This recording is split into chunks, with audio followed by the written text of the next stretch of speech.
Sir अगला सवाल मेरा ये कि बहुत सारा यूथ आपको देख रहा है और बहुत सारे लोग आपको आइडल मानते हैं और बहुत सारे यूथ ये जानना चाहते हैं कि जब सोनू शर्मा सर ने ये मोटिवेशनल सेमिनार्स करने शुरू किए, जो नेटवर्क मार्केटिंग आप करते हैं मंथली, क्योंकि हर कोई चाहता है अपने पाँव पर खड़े हुए और इस लाइन में अगर वो जाना चाहते हो तो जानना चाहते हो कि हम लोग कितना कमा सकते हैं। तो आप थोड़ा बहुत अगर आइडिया दे दें कि हम लोग मोटिवेशन स्पीचेस के थ्रू या नेटवर्क मार्केटिंग के थ्रू इतना आप लोग अर्न कर सकते हैं, तो वो क्या आप बताना देखो, चाहेंगे? सवाल तो ये है कि ये क्यों करना चाहते हैं आप। अगर पैसा कमाने के लिए करना चाहते हैं तो मत करिए फिर। ठीक है।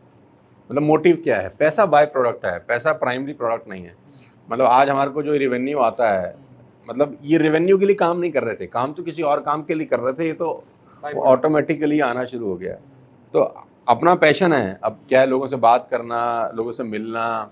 मोटिवेशनल स्पीकर छोड़ दीजिए, नेटवर्क मार्केटिंग छोड़ दीजिए, सवाल ये है कि आपका मन क्या कर रहा है करने का। मतलब मोटिवेशनल स्पीकर सिर्फ इसलिए बनना चाहते हैं कि सोनू जी बहुत अच्छा बोलते हैं, बहुत पैसे कमा लेते हैं, तो हम भी बन लेते हैं। अरविंद बहुत अच्छा बोलते हैं, बहुत पैसे कमा लेते हैं, तो हम भी बन जाते हैं। तो मत बनिए। उससे बेटर होता है कि आप कुछ और करके कम पैसे कमाते हैं लेकिन ज़िंदगी भर खुश रहते हैं, जो आपका हॉबी है, जो आपका टेस्ट है। अगर आपका ये हॉबी है और टेस्ट है, तो मुझे लगता नहीं है कि इससे बढ़िया कोई प्रोफेशन, मतलब मेरी नज़र में, क्योंकि मैं तो कर रहा हूँ तो अच्छा ही बोलूँगा, तो पैसा इम्पॉर्टेंट नहीं है। इस प्रोफेशन में जो मान सम्मान इज्जत है वो पैसे से कहीं ज़्यादा बड़ी है। दूसरा, आपको खुद को बहुत कुछ सीखने को मिल जाता है। ये प्रोफेशन ही ऐसा ना कि आप बिना तैयारी किए जाएंगे नहीं, और तैयारी करेंगे तो ऑटोमेटिकली सबसे पहले लर्निंग और ट्रेनिंग तो आपकी हो जाएगी। एग्जैक्टली। आपने 10 बार ट्रेनिंग तैयार करनी है तो 10 बार तो पहले खुद सुन ली, और 4-5 बार सुनता है तभी जाके आप डिलीवर कर पाते हैं।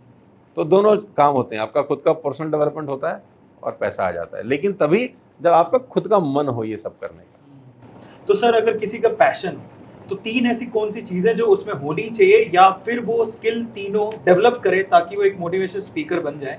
वो 3 रिकमेंडेशंस मैं क्या? तीनों को घोट के एक ही बना देता हूँ। एक ही वर्ड है, प्रैक्टिस। ग्रेट। सिर्फ और सिर्फ practice. Practice practice practice practice practice practice, कोई 3 शब्द नहीं है, एक ही शब्द है, प्रैक्टिस। पर कई लोगों को सर बहुत ज़्यादा स्टेज फियर होता है। जैसे आपको मैंने देखा है। हर चीज का एक ही जवाब है, प्रैक्टिस। नहीं, पर अगर स्टेज पे गया, जैसे कल मैं आपका सेशन देख रहा था, तो आपने इनिशियली, मैं ये भी जानना चाहता हूँ कि मैं जानबूझ के कहा था या क्या सच में आप नर्वस थे? बिकॉज़ आप जब गए लाइव तो आपने सबसे पहले ये बोला कि आगे के लोग मुझे घूरना मत। तो ये मेरा डायलॉग है, मैं 100 जगह बोल चुका हूँ। अच्छा, ऐसा? एक्चुअली क्या है, स्टेज ना एक आर्ट है। एक्चुअली कुछ चीज़ें सीखी जाती हैं और कुछ चीज़ें आपको समय के साथ आ जाती हैं। जब आप किसी भी ऑडियंस से बात कर रहे हैं, किसी भी गैदरिंग से आप वन टू वन हो रहे हैं, तो सबसे पहला इंपॉर्टेंट है उनसे कनेक्ट बनाना। कनेक्ट कैसे बनता है, ये एक बहुत लंबा प्रोसेस है, राइट। Exactly. मतलब अभी तो नहीं बता सकता मैं, क्योंकि पब्लिक स्पीकिंग एक बहुत बड़ा अपने आप में सब्जेक्ट है। तो जब तक कनेक्ट नहीं बनता, आदमी कन्विंस नहीं होता आपकी बात से। तो कनेक्ट बनाने के लिए कुछ बातें हैं जो जानबूझ के बोली जाती हैं, सो दैट आपका कनेक्ट उनसे बन जाए, पहली बात। और दूसरे व्यक्ति को ये लगे, जो ऑडियंस में है ना, कि ये हमारी ही तरह आदमी है। मतलब उनको ये नहीं लगना चाहिए कि कोई बहुत सुपरस्टार आया है, कोई सुपर स्पीकर आदमी। उसको आप बेशक हो, लेकिन सामने वाले को यही लगना चाहिए तो हमारे मोहल्ले का लड़का टाइप आदमी है। मैं इसीलिए बहुत सारे लोगों को बोलता हूँ कि बहुत सारे स्पीकर्स को जब आप सुनते हैं ना, तो आपको लगता है यार ये जो स्पीकर है ना, ये हम कभी नहीं बन सकते।